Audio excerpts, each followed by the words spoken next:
to negotiate with people around prices.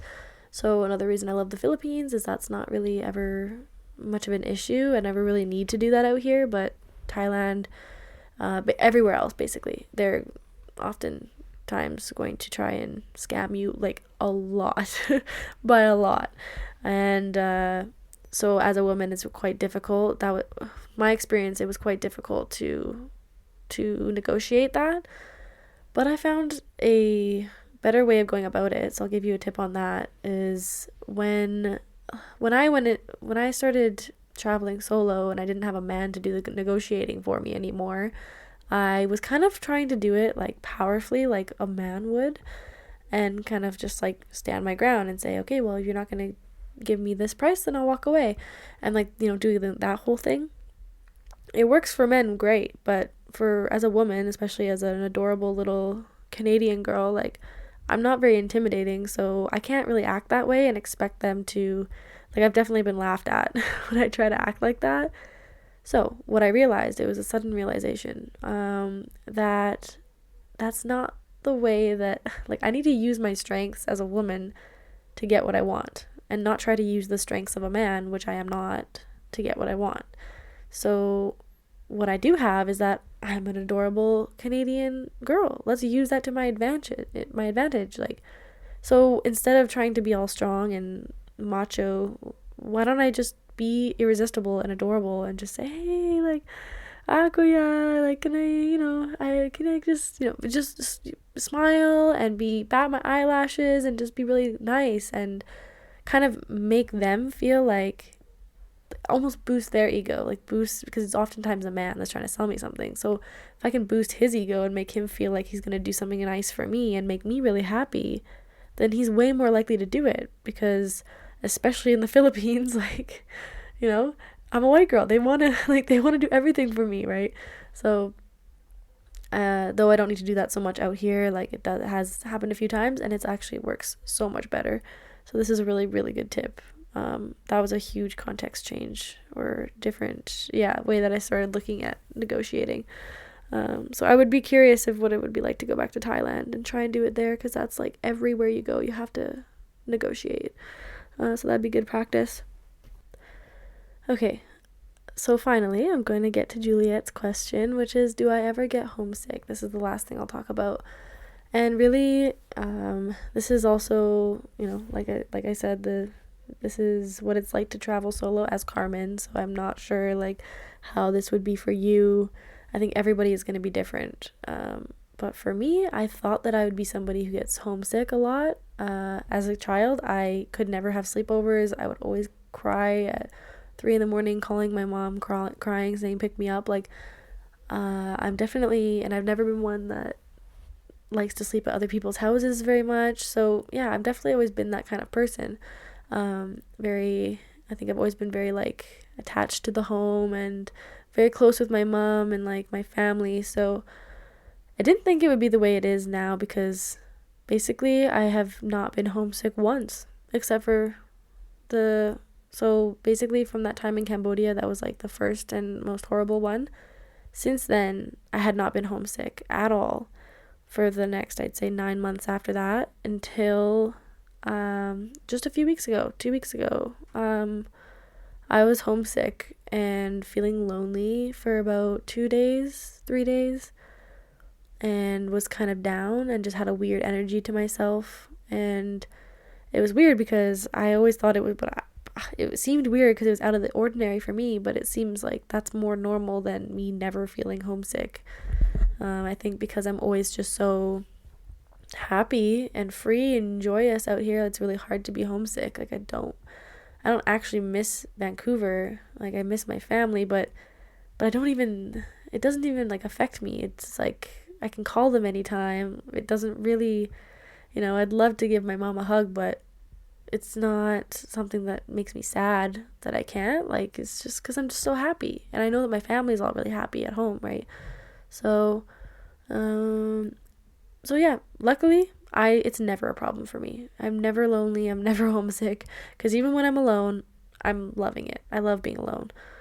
So it was only that like recent few days that I was feeling like I was really alone, even though I had some people around. Like, I was staying at a hostel, but something was weird. I don't know. I think it was the first place that I went after my tour. So I was with my friend Gemma, who she's become like my closest friend out here. And like so we're very close, and we were together for like 17 days straight. So then we left each other.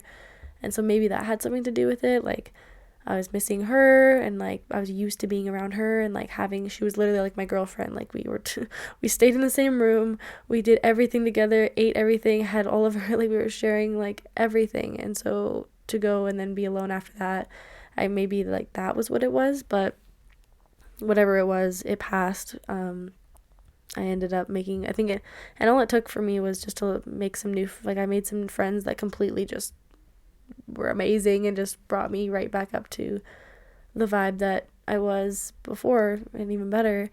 So it was, a short-lived time of kind of homesickness, and since then, so I spent like a week being around people after that and having friends and having fun. And then, yeah, like I was saying, after that I came out here to Sagada, and I've just been completely alone for the last 4 days, and it's been lovely. So it's a completely different experience because I'm around even less people. I'm literally like alone most of the time, and it's like I want to be and I'm loving it. So it's not really about whether I'm alone or I'm not.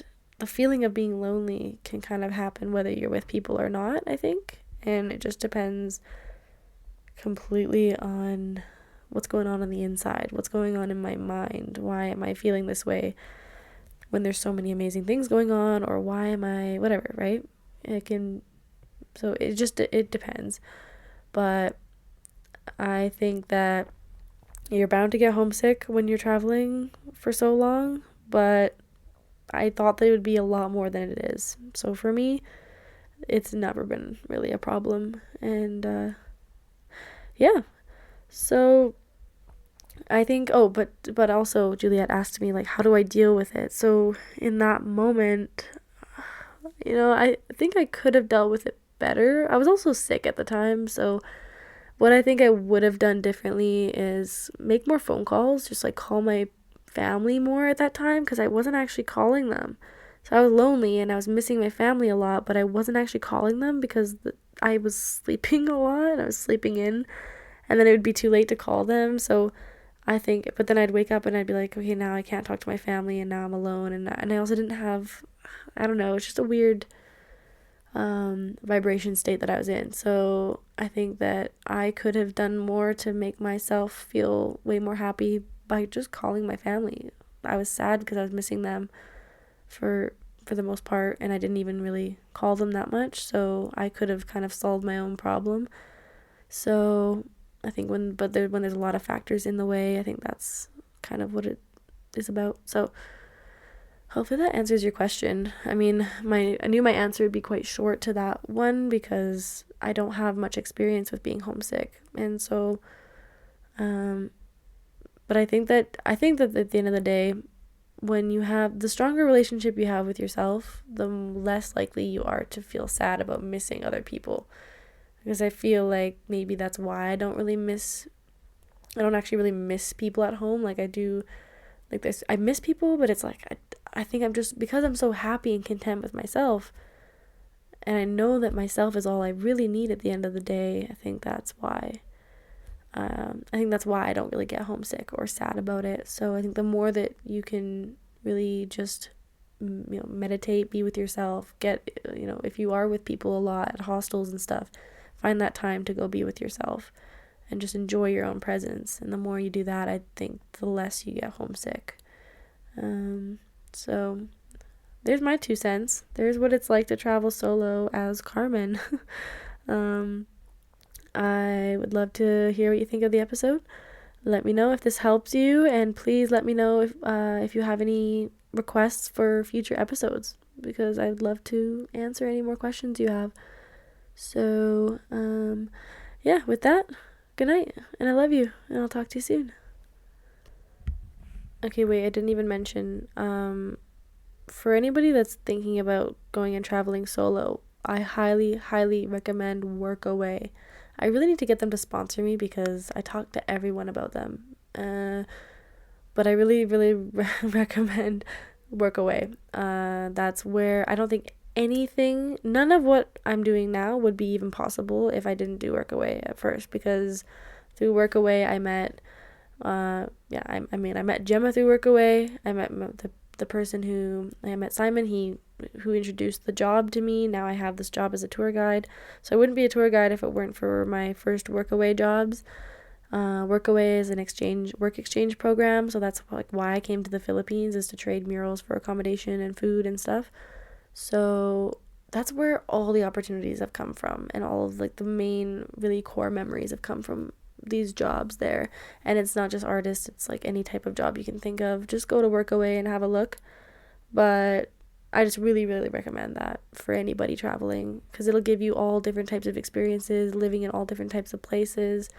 And in between jobs of Workaway, you can go backpacking. But like I said, I wouldn't backpack the whole time. There's a lot more to traveling than just doing the things that all the tourists are doing.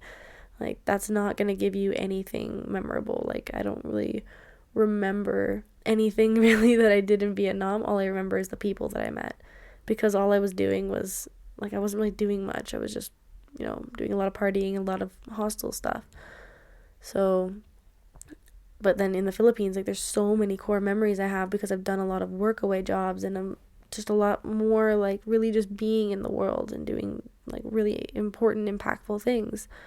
So that's just something I had to add on there. Okay, thank you for listening to me for an hour almost. I don't know, either I'm full of wisdom or I'm rambling too much, but I'm just gonna assume it's the first one. All right, love you, bye. Thank you so much for listening to another episode of the Friendly Frequencies podcast. I would absolutely love it if you could leave me a review on iTunes and also Spotify or wherever you're listening to the podcast through. And what I will do is, for anybody that leaves me a review and sends me a screenshot through Instagram, I will personally send you my 30+ hour playlist. This playlist is very special to me. It has been crafted by me for the last 3 years, and I've never met a person who does not love it. And this is just another way that we can be beautifully connected through creativity. So send me a picture of your review. My Instagram is Friendly Frequencies, and I cannot wait to share this music with you. And thank you so, so much for being here. Thank you for listening and for supporting me along this journey. I appreciate you. I love you, and have a good one. I'll see you next week.